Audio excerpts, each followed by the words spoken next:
ராசி பால் காய்ச்சினது பால் பொங்கிடுச்சு. பால் எல்லாருக்கும் ஊற்றிட்டு வந்து கொடுமா.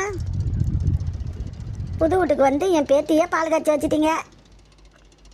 அவங்க தான் ராசியானவங்களாச்சு, அவங்களாம் பால் காய்ச்சிட்டு வந்து அம்மா வச்சுட்டாங்க. ராசி கையால் பால் காய்ச்சிருக்கு. நல்ல நேரமாகவே இருக்கட்டும். உங்களுக்கு எல்லாருக்கும் நல்ல காலம் நல்ல நேரமாக தான் பிறக்கும். என் பேத்தி கையால் பால் காய்ச்சி எல்லாருக்கும் கொடுக்குறா. நல்ல நேரமாக கடவுள் கொடுப்பாரு. பால் காய்ச்சினது போதமான்ட்டி ஆஃப் பண்ணிட்டு அடுப்ப ஆஃப் பண்ணிடுமா. ஆஃப் பண்ணிடு ஆண்டி. நீங்கள் வந்து பால் ஊற்றி கொடுங்க எல்லாருக்கும். பக்கத்தில் கிளாஸ் வச்சுருக்கம்மா, சுகர் வச்சுருக்கேன், போட்டு ஊற்றி நீங்களே எடுத்து வந்து கொடுங்க எல்லாருக்கும். பரவாயில்லையே, நம்ம அம்மா ராசியை நான் கல்யாணம் பண்ணி பால் காய்ச்சி எல்லாருக்கும் கொடுக்க போக இப்பயே பாலை காய்ச்சி சொல்லி எல்லாருக்கும் கொடுக்க சொல்கிறாங்க. எல்லோரும் பால் எடுத்து சாப்பிடுங்க. எடுத்துக்கிறோம். அம்மா நீ வந்து கிட்ட வந்தேடே, ஒரு பக்கமாக போயா கொடுக்க முடியும்? என்னடா சக்தி இப்படிலாம் பேசுகிற? என் பாலை நான் ராசி எல்லாருக்கும் எடுத்துகிட்டு போயா கொடுண்டா, நான் போய் தான் எடுத்துக்குவேன். இங்கே கொண்டாம்மா, நான் கொடுக்குறேன். அதுக்குள்ளே சக்தி வேற ஏசுறான். பரவாயில்ல ஆண்டி, நானே கொடுக்குறேன்.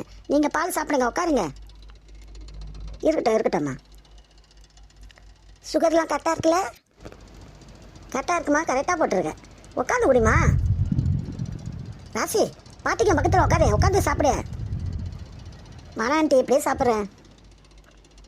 உட்காந்து சாப்பிடுங்க, நின்றுக்கிட்டே சாப்பிடக்கூடாது. பரவாயில்ல, ஒரு நாளைக்கு சாப்பிட்டா ஒன்றும் இல்லை. என் பேத்தி மரியாதையாக இருப்பா, எல்லாட்டையும் மரியாதையாக நடந்துக்குவா.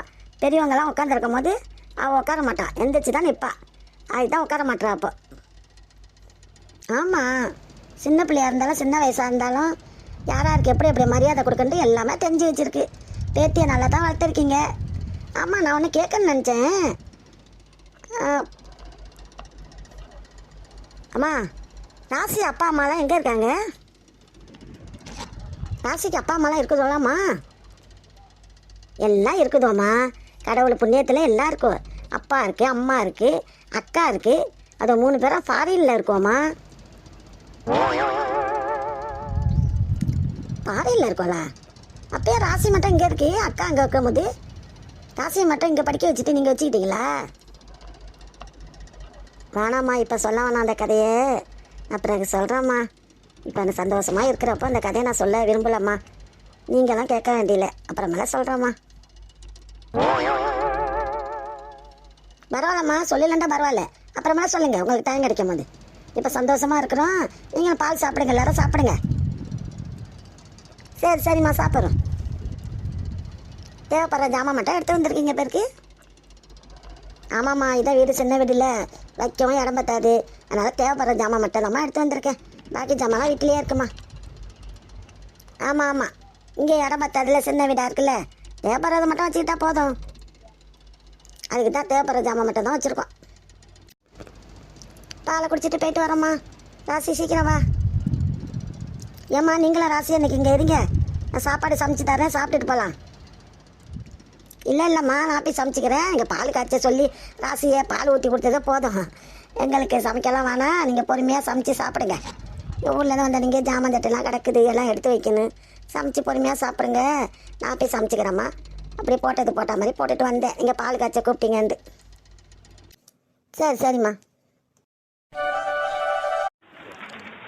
ஏன்டி எங்கே அழைச்சிட்டு போகிறேன்னு கேட்குறேன், சொல்லாமல் அழைச்சிட்டு போகிறேன். எங்கடி போகிறேன்? நான் பைக்கு புதுசாக வாங்கியிருக்கேன்டி, தெரியுமா? பைக்கு வாங்கியிருக்கியா? இந்த பைக்கு அடி சொல்லவே இல்லை.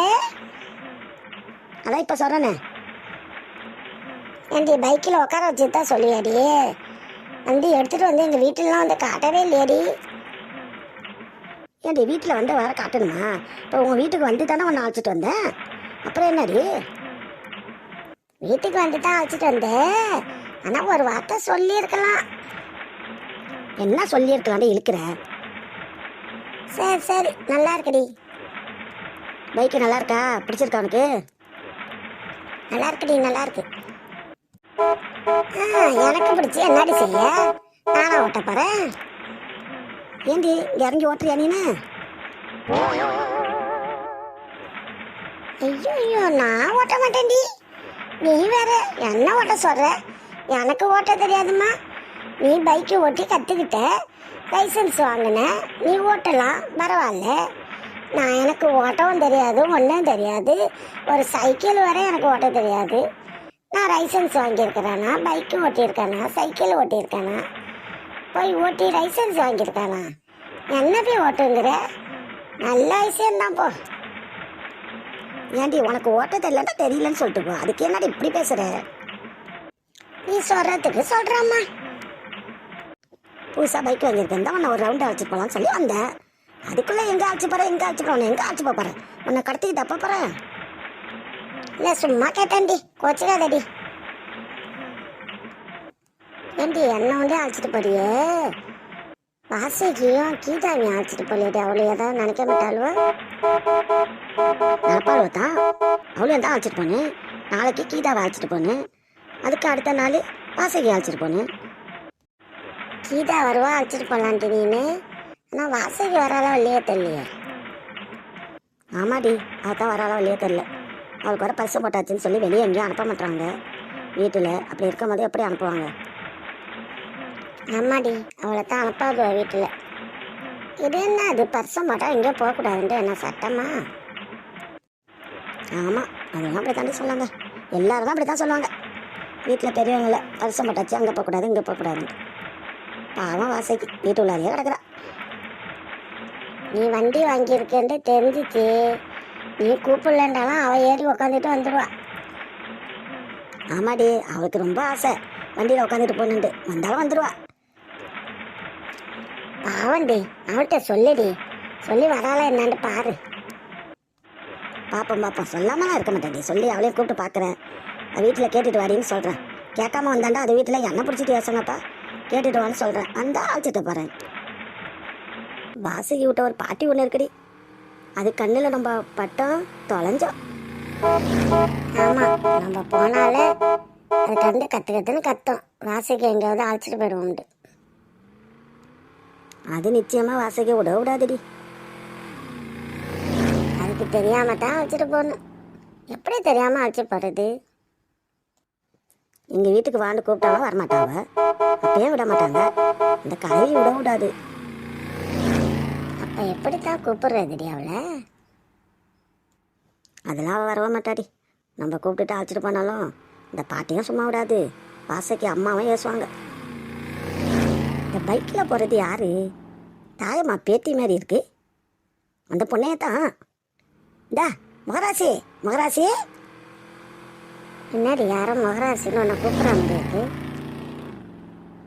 என்ன கூப்பிட காலையில் வாங்காத மாதிரி போகுது இப்படி மூட்டு வேகமா பைக்கை ஓட்டிக்கிட்டு.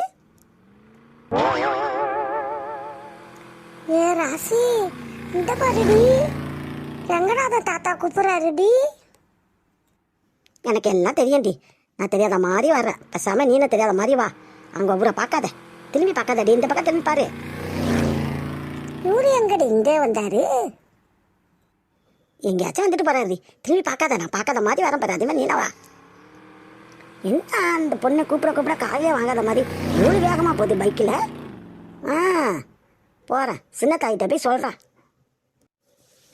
பாட்டிகிட்ட போய் நல்லா வச்சு விட்டாலாம் உடம்புடி. ஆமாம், உங்கள் பாட்டிகிட்ட போய் நல்லா வச்சு விட போகுது உன்னை பற்றி. சொல்லிட்டு அதெல்லாம் கண்டுக்காதப்பா. நீ பாட்ட வா.